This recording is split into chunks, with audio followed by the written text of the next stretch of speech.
Maka kalau kita bertanya apakah gagasan atau nilai atau norma yang ada di dalam gagasan itu berlaku universalkah atau tidakkah? Nah, ini ada nilai-nilai utama yang ada di dalam diri manusia itu universal. Kejujuran itu adalah satu yang universal. Dia berlaku di seluruh penjuru bumi. Sama-sama mengusung kejujuran, mengusung kebenaran, mengusung ketulusan, mengusung cinta, ya. Semua itu yang universal. Tapi ada yang sistem nilai yang menghidupi masyarakat itu yang sangat spesifik, ya. Misalnya, ya, di yang saya hasil mengamati, ya, salah satu hal yang saya ingat ketika melakukan penelitian di Bau-Bau, misalnya di Sulawesi Tenggara itu, waktu itu saya menjadi salah satu tim riset kementerian bicara yang mencoba melakukan identifikasi nilai-nilai lokal yang terkandung di dalam peribahasa lokal.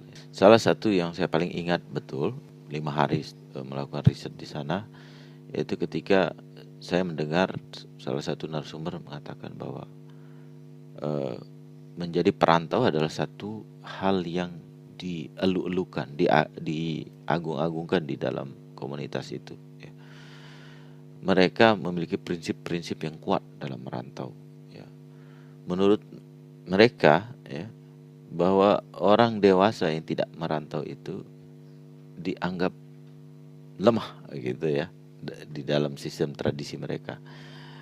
Jadi kalau Anda sudah merasa cukup dewasa, kuat, percaya bahwa Anda mampu, sudah cukup kuat untuk melakukan apapun, indikasi Anda itu dewasa adalah Anda merantau, ya. Dan Anda pulang berhasil. Nah, jiwa perantau ini juga terlihat di masyarakat Minang misalnya, masyarakat Batak, masyarakat Madura, gitu. Nah, tapi tidak semua entitas masyarakat di Nusantara ini memegang prinsip itu, ya. Contohnya masyarakat Sasak. Jiwa perantau masyarakat Sasak itu kalau kita amati tidak terlalu kuat dibandingkan yang tadi saya sebutkan, ya. Apakah tata nilai yang kita punya tidak mendorong keinginan atau aktivitas itu? Ya, bisa saja, ya. Jadi mungkin di entitas lain itu menjadi bagian dari sistem nilai gagasan itu. Di masyarakat Sasak tidak, sehingga jiwa perantau itu tidak tumbuh. Kemudian tidak banyak kita dengar story-story tentang perantauan, ya. Dan kita juga tidak mengenal orang Sasak sebagai perantau, bangsa perantau secara luas, gitu ya. Tapi itu kemudian berubah, ya, ketika masyarakat dihimpit ekonomi, kemudian mereka akhirnya dipaksa untuk merantau, dalam tanda kutip dipaksa, menjadi TKI, menjadi tenaga kerja di migran di luar sana. Itu membuat ada perubahan-perubahan paradigma di situ, di masyarakat kita, bahwa kita merantau bukan karena kita didorong oleh sistem tata nilai, tapi kita didorong oleh motif-motif ekonomi. Nah, ketika motif-motif ekonomi itu merupakan sebagai katalisator perubahan perilaku orang Sasak misalnya, dan itu kemudian dipedomani dalam jangka panjang oleh masyarakat Sasak, bisa jadi itu masuk dalam sistem tata nilai masyarakat Sasak di era-era berikutnya, ya. Karena kebudayaan itu kalau kita lihat adalah sesuatu yang sangat dinamis dan dia akan mengalami perubahan-perubahan, ya. Nah, ketika ini terjadi perubahan-perubahan pola pikir paradigmatik masyarakat itu berubah karena didorong oleh motif-motif tertentu, ya. Bisa jadi sistem tata nilai yang tadinya kita anggap mapan itu kemudian lambat laun bergeser, ya. Bergeser kemudian berubah, ya. Nah, termasuk dalam konteks kita membicarakan tadi. Nah, aktivitasnya ini juga berubah jadinya, ya. Jadi aktivitasnya masyarakat kita ini, orang Sasak ini kan agriculture pertanian ya. Sedikit menurut saya yang hidup dari berladang ya. Lebih banyak pada konsep bekerja di sawah, di mengolah menanam padi dan seterusnya. Kemudian mereka dipaksa untuk merantau bekerja di Malaysia sebut saja ya. Di sana mereka bekerja di perkebunan sawit. Melihat sawit pun tidak pernah ya. Kemudian mereka bekerja di perkebunan itu. Tugas mereka kemudian adalah hal yang sangat baru sekali ya, ketika mereka pertama kali ke sana dengan kebutuhan energi yang berbeda, risiko yang berbeda, ada berubah sekali ya kehidupannya. Nah, tentu konsep kita tadi tentang bekerja saja udah berubah gitu ya. Kemudian artefak yang kita pakai di sana juga beda ya. Artefak yang mungkin nggak pernah kita lihat di sini. Misalnya itu alat untuk mengangkat sawit ke atas truk gitu ya. Dia bentuknya seperti kita sebut saja tipologinya parang, dipakai untuk melempar sawit, atau bentuknya tombak kecil diangkat dilempar ke atas truk ya, atau lori untuk dibawa ke pusat pengumpulannya. Nah, alat-alat yang dipakai di situ berbeda, dan ketika pulang ke kampungnya, dia masih punya ingatan tentang alat itu. Tapi kalaupun dia akan membuatnya, dia mau pakai apa ya? Karena di sini tidak ada penggunaan alat itu. Nah, sehingga alat itu tidak diadaptasi ya, atau diambil oleh masyarakat itu dalam konteks dia kembali ke kampungnya. Jadi kebutuhan di kampung itu tidak selaras dengan alat-alat yang ditemukan misalnya di tempat dia kerja. Ini menunjukkan bahwa satu artefak sangat terikat kuat dengan konteks kebudayaan di mana dia digunakan ya. Jadi seperti kita bayangkan ya, di tahun 1000 atau sebut saja abad 19 atau 18 ya, ketika di Eropa pada saat itu sudah ada penemuan yang namanya canggih sekali, namanya kulkas hari ini ya. Kulkas itu kan barang elektronik. Elektronik itu butuh listrik. Apa yang kita bisa bayangkan ketika di abad 18 sebuah kulkas dibawa ke Lombok misalnya? Adakah dia berfungsi sebagai fungsinya, atau akan jadi apa dia? Ya tentu ketika dia dibawa dalam konteks itu, kita bisa bayangkan bahwa artefak yang tadinya berfungsi sebagai alat bantu untuk menjaga kesegaran makanan dengan menjaga suhu pada suhu tertentu sehingga bakteri tidak berkembang, itu kehilangan konteks penggunaannya. Dia nggak punya energi listrik di sini, jadi nggak bisa hidup. Jadi kita mau simpan apapun akan rusak tetap di dalam kulkas itu karena ada komponen yang hilang dari pengoperasiannya. Nah, begitulah bayangan kita tentang artefak yang terlepas dari konteksnya. Ya, jadi kalau kita mau memiliki alat tapi kita tidak pada konteksnya, dia tidak akan berfungsi mungkin, dia akan berfungsi berbeda mungkin, dia akan menjadi barang yang tidak berguna mungkin ya, pada konteks di mana dia sebenarnya tidak punya daya dukung untuk dimanfaatkan. Jadi begini mungkin ya pengantar kita terkait tentang apa itu budaya dan bagaimana wujudnya di dalam kehidupan sehari-hari di masyarakat. Untuk sesi pertama ini mungkin cukup ya. Kita akan bicara kelanjutan dari diskusi ini terkait tentang unsur-unsur kebudayaan ya. Sebagai aktivitas kalian ya, kalian coba mengidentifikasi 3 hal yang tadi saya sebutkan sebagai wujud kebudayaan di dalam konteks kebudayaan kalian sendiri ya.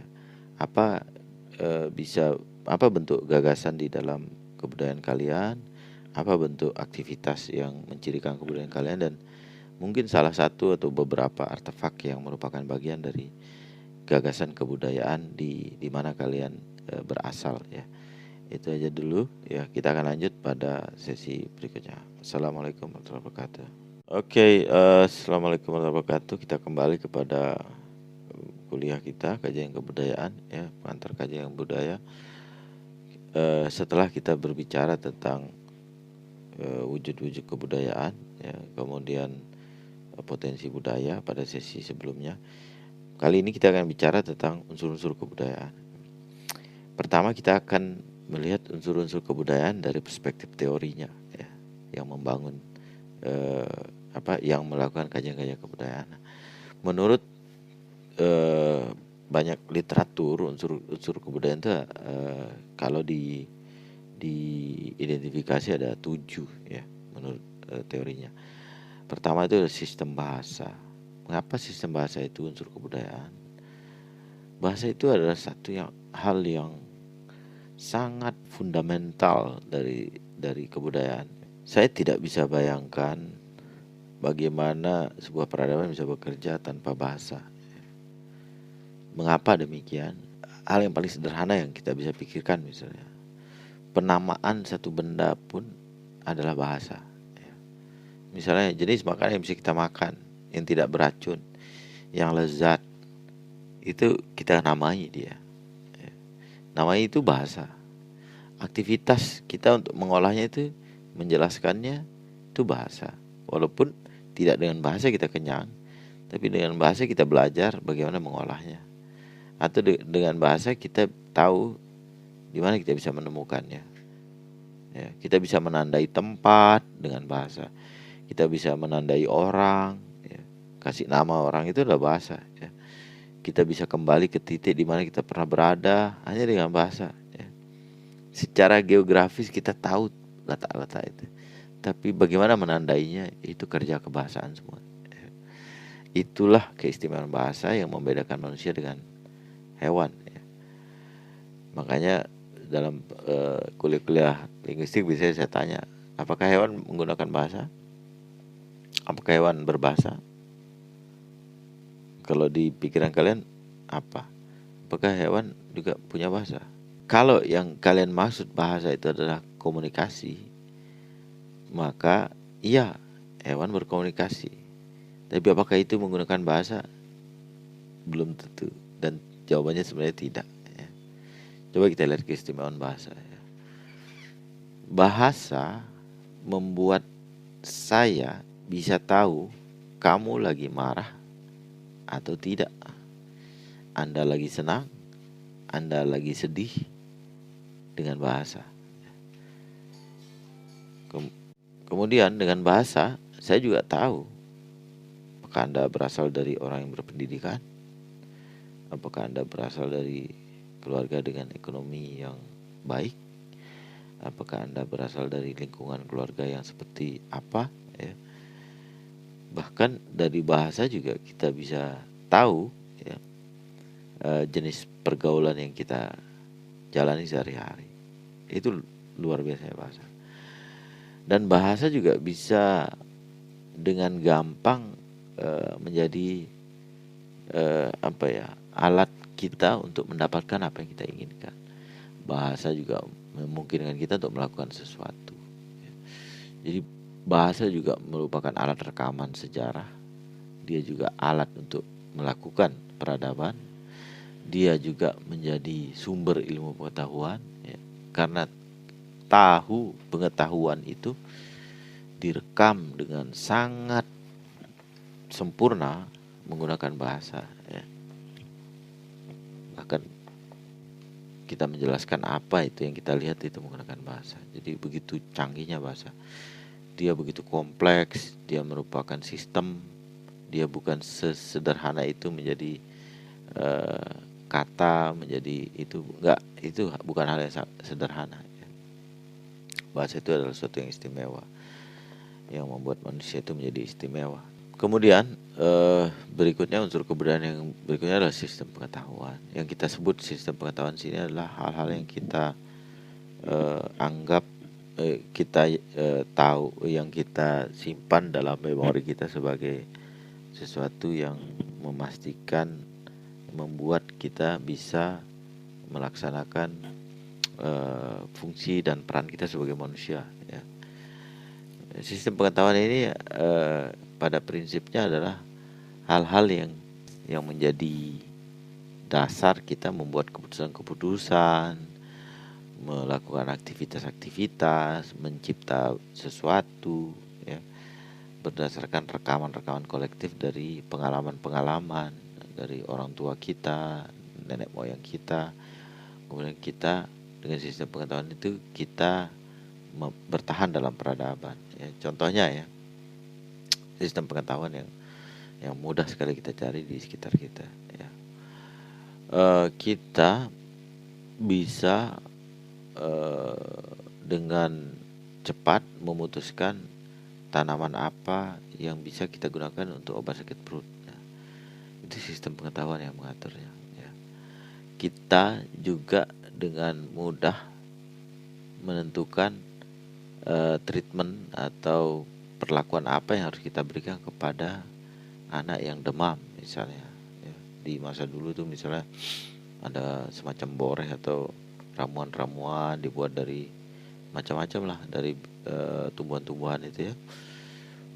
Sekarang yang masih kita bisa lihat misalnya anak-anak kalau demam itu diolesi, dilumuri oleh minyak telon atau minyak kayu putih dicampur dengan bawang, ya, itu sangat khas dari kebudayaan kita. Sistem pengetahuan kita itu pada saat itu menyatakan bahwa itu adalah salah satu cara penyembuhan dari satu penyakit-penyakit yang gejalanya seperti A, B, C, D gitu. Nah, kemudian kita bertanya-tanya, ya, kok bisa ya bawang mengobati penyakit? Sistem pengetahuan di era itu tidak melakukan klarifikasi, penjelasan tentang kenapa ini bisa manjur, bagaimana itu bisa mengobati.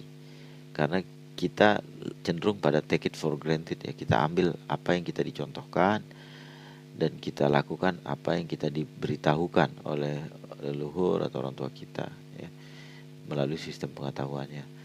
Dan lambat laun mungkin sekarang setelah ilmu pengetahuan manusia itu berkembang, teknologi berkembang, kemudian kita cari tahu mengapa sih bawang merah itu bisa jadi obat.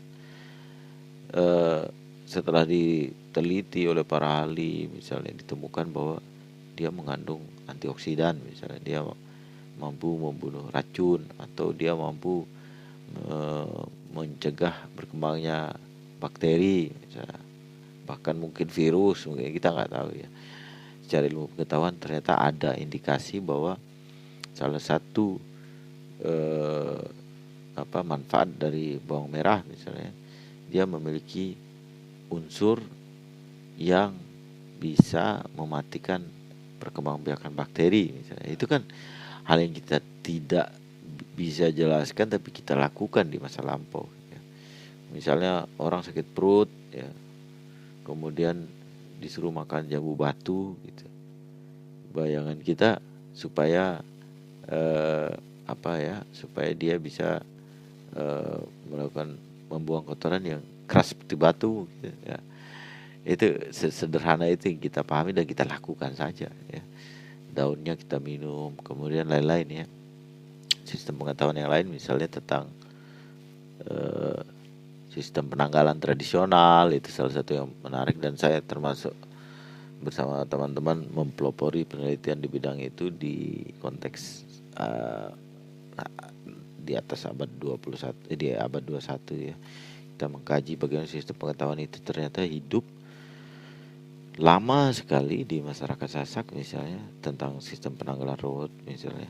Mereka tahu kapan harus pergi bonyale, kapan mereka harus membangun rumah, menyemai bibit, menanam bibit, panen dan seterusnya, ya. Bahkan mereka tahu kapan harus mulai beribadah puasa, kapan lebaran, kapan maulid dan seterusnya.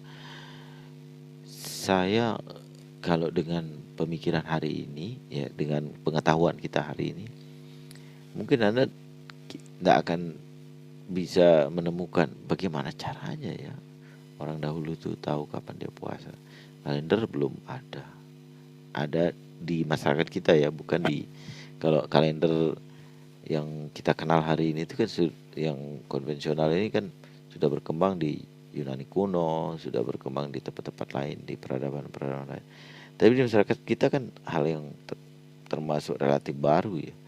Tapi itu ada ya di dalam masyarakat Sasak ya, atau dalam masyarakat Bojo, Samawa ya, masyarakat Batak kuno, Bandung, Sunda dan seterusnya. Dan itu membuat mereka bertahan hidup. Itu membuat mereka eksis menjalani kehidupannya sebagai manusia ya, dan masih bertahan sampai hari ini. Dengan sistem pengetahuan itu mereka selamat dari berbagai dinamika alam ya, alam raya ini ya. Bagaimana mereka bisa bertahan dari hujan, badai dan seterusnya. Mereka bisa bertahan dari bencana alam, mereka bisa bertahan dari perubahan-perubahan iklim misalnya, atau perubahan suhu, cuaca dan seterusnya ya. Mereka bisa tahu kapan waktu yang tepat untuk pergi ke laut, melaut dan menangkap cumi, ikan dan lain-lain ya. Sistem pengetahuan ini membuat mereka eksis menjadi manusia dan bertahan hidup, kemudian menciptakan peradaban dan keturunannya. Ini sistem pengetahuan, ini cara memahami sistem pengetahuan. Kemudian sistem kerabatan dan organisasi sosial, ini cara masyarakat berhimpun di dalam komunitasnya ya. Ada sistem kerabatan, misalnya kita tahu konsep sepupu, kita tahu konsep ipar, kita tahu konsep mertua, orang tua, kemudian kita tahu konsep keluarga besar dan seterusnya. Itu kekerabatan ya. Organisasi sosial, kalau kekerabatan tadi itu bisa berhubungan dengan genetika, genealogis, atau hubungan darah dan lain-lain, atau hubungan perkawinan ya, bukan hubungan darah tapi akibat perkawinan. Dan kita bisa melihat ada organisasi sosial juga di masyarakat kita ya. Kita tahu namanya kadus, ini konsep baru, dulu keliang, kemudian ada wali nagari mungkin di Sumatera, di Minang, ada cuhi di masyarakat Bojo, itu organisasi sosial ya. Ada banyak sekali sistem organisasi sosial yang membuat kita bisa hidup bertahan dalam komunitas kita, baik interaksi kita dengan komunitas lain gitu. Itu pemahaman itulah organisasi sosial yang membuat manusia mampu melintasi zaman ya. Kemudian sistem peralatan hidup dan teknologi ya, ini termasuk tadi itu artefak ya. Teknologi jangan dibayangkan sesuatu yang modern kayak hari ini, kayak komputer atau alat-alat teknologi informasi atau alat-alat yang menggunakan baterai dan lain-lainnya. Teknologi itu juga di masa lampau udah ada. Misalnya teknologi membajak lahan ya, sawah misalnya. Kalau di masyarakat Sasak kita tahu nenggale ya, atau bajak ya. Itu teknologi. Karena ada alatnya, ditarik dengan hewan ternak, kemudian itu mengangkat tanah yang di dalam menjadi luar dan seterusnya. Sehingga ketika dia waktunya datang, berdasarkan sistem pengetahuan mereka bercocok tanam di lahan yang sudah diolah itu. Kemudian teknologi itu membuat mereka bertahan hidup. Di era-era seperti kuliah kita sebelumnya, era-era kemudian alat itu tergantikan dan dia sudah tidak relevan lagi dengan kebutuhan masyarakat ya. Tujuan masyarakat itu berkembang, karsanya berkembang gitu. Jadi mereka kemudian mencoba mengakses atau menciptakan, mengadopsi atau memodifikasi, menginovasi alat-alat baru yang mereka gunakan, yang disebut teknologi terbarukan itu ya. Ini terus berkembang ya, peradaban manusia teknologinya juga berkembang. Yang berikutnya unsur kebudayaan itu adalah sistem ekonomi, mata pencarian hidup. Ini kita bicara tentang motif-motif yang membangun motif-motif yang membuat kita bertahan hidup, salah satunya ekonomi ya. Kita ingin mendapatkan apa yang kita butuhkan dan kita ingin orang lain mendapatkan apa yang mereka butuhkan dan apa yang kita punya yang mereka butuhkan. Kemudian terjadi barter, jual beli dan segala macam ya. Itu tujuannya adalah sama-sama untuk bertahan hidup, ya, memastikan mereka bisa tetap membangun peradaban, berada di dalam satu peradaban, ya, atau tetap eksis di dalam hidupnya. Kemudian unsur kebudayaan berikutnya sistem religi. Ini bicara tentang bagaimana tata nilai itu kemudian disandarkan pada konsep apa kita sebut divine entity atau entitas yang tunggal, entitas yang maha suci, entitas yang maha agung, ya.